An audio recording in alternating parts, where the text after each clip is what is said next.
Selamat sore pemirsa, kita berjumpa lagi di Newsline Sport bersama saya Valentinus Reza. Hari ini kita akan membahas partai final Piala Presiden 2019. Persebaya Surabaya dan Arema FC mengukir sejarah setelah lolos ke partai final Piala Presiden 2019 dengan membuat pertemuan dua tim dari satu provinsi. Final kali ini pun menggunakan format baru, yakni kandang dan tandang di markas kedua tim masing-masing. Dan pemirsa, langsung saja sudah hadir di studio kami pengamat sepak bola nasional Yusuf Kurniawan. Bung Yuke, halo. Apa kabar? Baik, Reza. Luar biasa nih ya, Persebaya melawan Arema ini pertemuan dua tim super. Kalau di mata Anda bagaimana rivalitas kedua tim sejauh ini? Saya kira ini bicara sangat panjang sekali ya. Kita tahu bahwa profilnya Arema dengan Persebaya juga supporter di belakang mereka ini kan sama-sama dua tim yang sangat kuat secara tradisi. Satu mewakili kebesaran Galatama dulu dan satu lagi merupakan representasi dari Perserikatan. Sama-sama tangguh dan punya supporter fanatik yang kita tahu memang ada rivalitas di sana. Tidak sedikit banyak konflik yang terjadi dan ini seperti skenario dan reptik ya. Bagaimana dua kutub yang saling berseberangan sejak lama sekali dipertemukan di sini dan tentu ini menarik banyak perhatian dan kebetulan memang saat ini kedua tim dalam performa yang sedang di puncak-puncaknya, Reza. Baik, pemirsa, kita lihat dulu informasi yang berikut ini.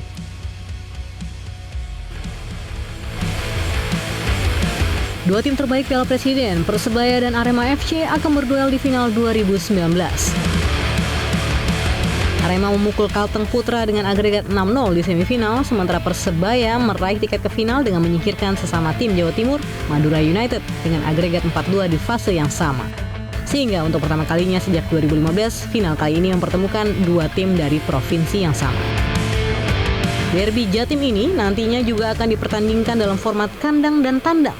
Leg pertama akan dimainkan di Stadion Gelora Bung Tomo, di mana Bajul Ijo akan menjadi tuan rumah pada 9 April. Adapun 3 hari kemudian, laga penentu akan digelar di rumah Arema, Stadion Kanjuruhan Malang. Panitia pun harus sigap menghadapi rivalitas dua kelompok supporter masing-masing kubu, Aremania dan Bonek. Pelatih dan pemain kedua tim pun sudah menghimbau para supporter agar tidak berbuat anarkis. Singoedan memiliki semangat untuk mengulang sukses juara 2017. Sementara Persebaya jika mampu mengalahkan Arema, maka Bajul Ijo akan menjadi juara baru di Piala Presiden 2019. Ya, Bung Yuke, memang kedua tim ini punya supporter yang masif. Dengar-dengar besok kick off-nya dimajukan nih Bung Yuke. Betul. Setengah 4 ya. Jadi ya setengah 4 ya, sebelum setengah 8 jadi maju setengah 4 untuk alasan keamanan begitu. Betul. Dan tentunya ini adalah pertemuan dua tim super tadi saya katakan, tapi punya jalan yang berbeda di Piala Presiden 2019 ini mulai dari fase grup. Kalau Persebaya tidak terkalahkan ini Bung Yuke. Bagaimana Anda melihat ini? Iya, Persebaya sangat superior sekali ya. Grafiknya terus meningkat dan kita lihat memang ini seperti generasi emas yang boleh dibilang. Karena dari 28 pemain yang terdaftar di Piala Presiden kali ini, 20 diantaranya itu pernah membawa tim sebelumnya menjadi juara. Seperti misalnya Hans Samyu itu kan gen juara waktu Piala AFF-nya masih ada. Otavio Dutra bersama Persipura, ada lagi di sana Osvaldo Hai, Misbahus Holin, dan banyak sekali pemain Persebaya yang walaupun tim ini belum menjadi juara, artinya di saat ini, tapi mereka punya pemain yang pernah menjadi juara. Sementara kita tahu bahwa Arema pun juga tim yang sangat berpengalaman. Pemain-pemain di sana kenyang pengalaman. Ada Hamka Hamzah di belakangnya, Arthur Cuna, kemudian juga ada sang pelayan ya yang kita tahu Konate Makan sangat luar biasa, dan mereka punya pemain muda yang sedang grafiknya luar biasa. Ada Dendi, Dedik, kemudian juga Ricky Kayame. Jadi ini pertarungan yang sangat seimbang menurut saya. Tinggal mentalitas bagaimana mereka menghadapi pertandingan itu yang sangat penting. Iya, dan tentunya akan berjalan dengan sangat sengit, sangat seru karena tadi seimbang ya. Sulit diprediksi begitu. Tapi Coach Milo ini sepertinya sangat yakin ya bisa meraih kemenangan di kandang Persebaya, Bung Yuke. Iya, Milo ini kan sebelumnya pernah bersama Persiba Balikpapan, bersama Madura United, pernah juga bersama Arema. Walaupun dari 3 tim pernah ditangani, sebelum kemudian dia kembali ke Arema, tidak ada yang dia sukses bawa tim ini juara kompetisi. Tapi dia pernah bawa Arema ketika itu juara di Piala Bayangkara, Bali Island Cup. Jadi kalau turnamen, Milo ini memang rajanya turnamen. Raja turnamen, jadi, Coach Milo. Betul. Jadi sebenarnya ini dia ingin membuktikan sekali lagi bahwa sebenarnya dia tidak takut ya, karena dia sudah pengalaman. Tapi ingat bahwa di Persebaya pun juga punya pelatih DNA juara ya. Kita tahu di sana Jajang Nurjaman. Itu dengan pengalaman yang segudang dan dia pernah bawa tim besar Persib juara, tentu dia ingin mentransfer knowledge-nya kepada para pemainnya yang memberikan semangat. Itu hal-hal non teknis yang saya kira justru menjadi sangat penting. Karena secara kuat teknis kedua tim ini boleh dibilang berimbang. Tinggal bagaimana strategi pelatih, motivasi pelatih untuk bisa membangkitkan semangat para pemainnya sehingga pada hari H final mereka benar-benar dalam top perform masing-masing. Dua tim ini tentunya akan menjadi menyedot perhatian para supporter di seluruh Indonesia. Tapi dua tim ini kalau kita berkaca dari musim lalu hanya sampai perempat final. Apa yang berbeda untuk tahun ini dari dua tim ini? Iya, tentu kalau Arema tidak banyak perubahan kecuali pemain-pemain seperti Konate, kemudian Hamka yang kemudian Ricky Kayame yang sedikit memberikan warna dalam permainan Arema saat ini, itu yang sangat jadi faktor penting. Tapi selebihnya pemain-pemain lama sebenarnya. Kemudian Persebaya pun juga demikian. Ini beda ya, ini bukan kompetisi, ini turnamen. Jadi betul-betul periodisasi pelatih, persiapan itu sangat tentukan dalam waktu yang pendek. Pandai-pandainya mereka gitu. Dan kalau Arema memang sudah terbiasa ya. Sebelumnya juga dia pernah juara di Piala Presiden kan. Jadi tim ini memang sudah boleh dibilang kalau secara mentalitas sudah sangat mapan lah ya. Persebaya ini yang menurut saya akan membuat kejutan besar ya. Karena dari musim lalu tadi sempat Anda menyinggung, Persebaya ini sudah memperlihatkan konsistensi mereka ya. Mereka bisa masuk ke Liga 1, kemudian tampil konsisten di sana, dan sekarang mereka bisa sampai di partai puncak Piala Presiden. Jadi saya kira ini, saya katakan ini generasi terbaik Persebaya dalam beberapa kurun tahun terakhir ini. Ya, begitu konsistennya penampilan dari Persebaya, tapi Arema juga walaupun memang sempat menelan kekalahan di fase grup, mereka punya momentum yang bagus ya saat di fase grup hingga akhirnya tampil begitu impresif, Bung Yuki, sampai ke final. Iya, tim juara memang terkadang perlu kalah ya, supaya melecut menjadi tonik semangat. Dan terbukti sekarang mereka jadi tim yang luar biasa produktif ya. 19 gol dalam sepanjang turnamen ini, itu torehan yang luar biasa, 3,2 gol per game. Jadi begitu moncernya lini depan mereka yang notabene padahal diisi oleh banyak pemain muda.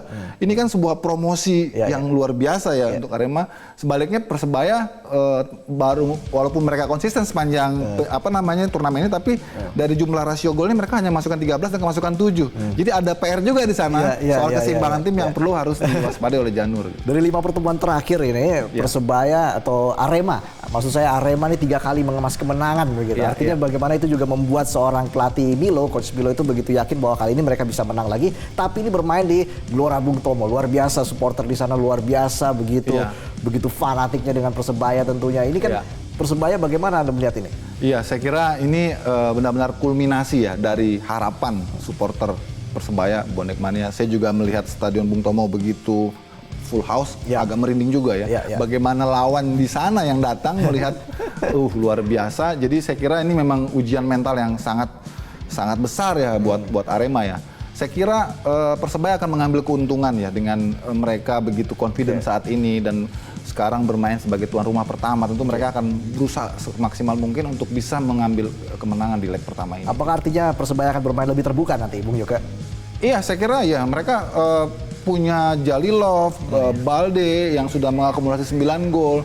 Pemain asing mereka ini memang goal getter semua ya. Berbeda kalau Arema kan justru goal getternya pemain lokal. Kalau di Persebaya ini sangat mengandalkan sekali peran dari dua asing di depan ya, Balde dan juga Jalilov yang sangat produktif, dan saya kira dua pemain ini juga akan memainkan peran pentingnya di laga final kali ini ya.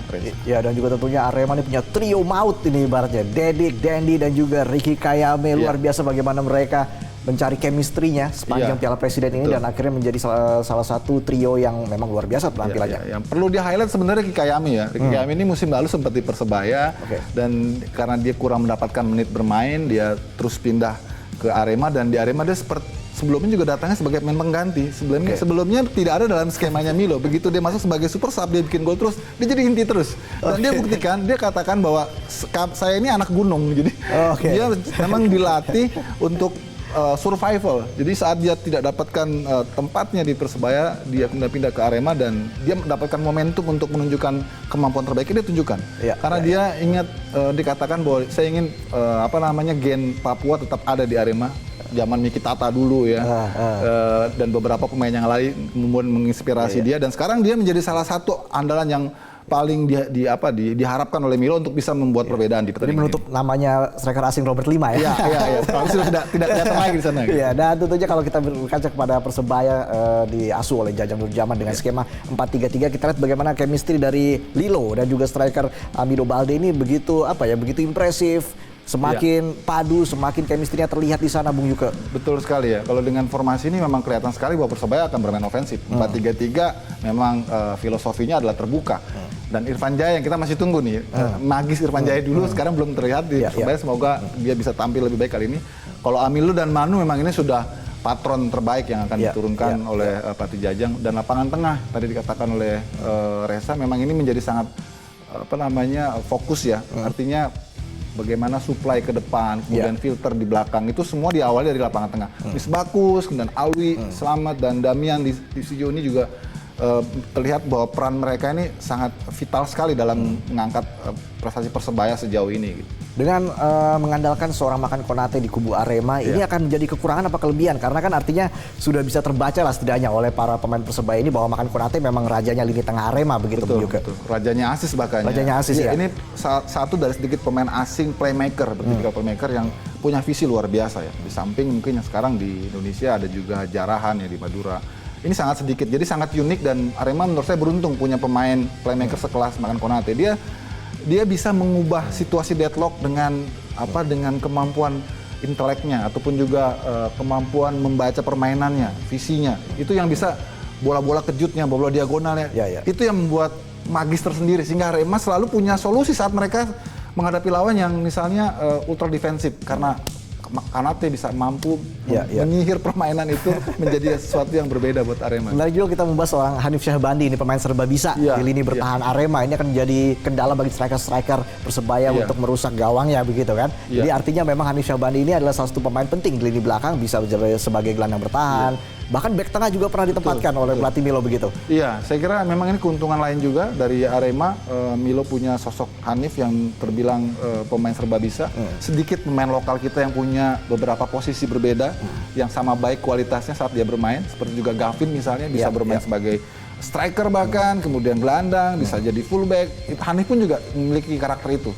Dan dengan kekuatan posturnya ya dan juga pengalaman internasionalnya bersama tim nasional, tentu Hanif menjadi salah satu momok juga bagi lawan ya, karena dia sangat disiplin dan tanpa kompromi kalau bermain. Iya, nah langsung saja nih Bung Yuke, bagaimana peluangnya nih? Arema pernah juara 2017, apakah akan lahir juara baru begitu Bung Yuke? Kita bicara 2 leg ini, untuk leg pertama sendiri bagaimana ini? Kalau leg pertama saya optimis ya, Persebaya akan mengambil kemenangan.